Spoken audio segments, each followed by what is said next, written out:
Hello! Today we will be cooking turkey. It's a Thanksgiving tradition.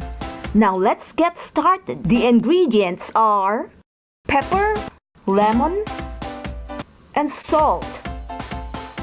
And of course, the most important is the turkey. This turkey. Just make sure it is fully thawed. We are going to use the foil to cover the baking pan. Here we go! It's nice, it will be easier to clean up the pan after we use it. Let's put the turkey.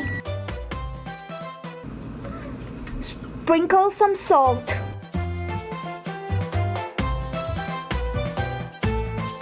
Sprinkle some pepper.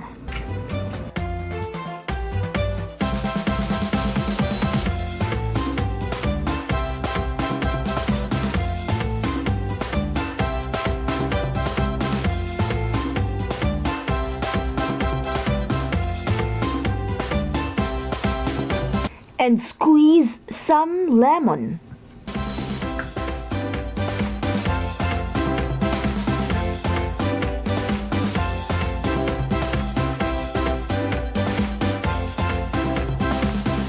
Now let's put it in the oven.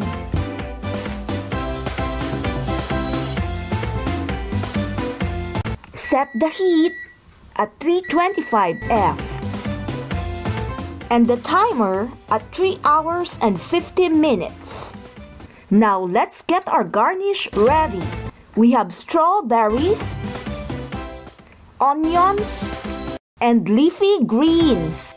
Let's chop the onions.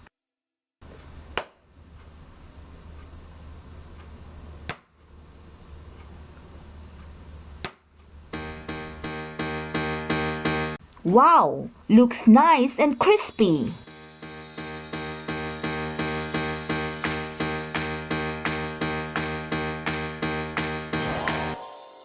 Now it's garnished and ready. Happy Thanksgiving!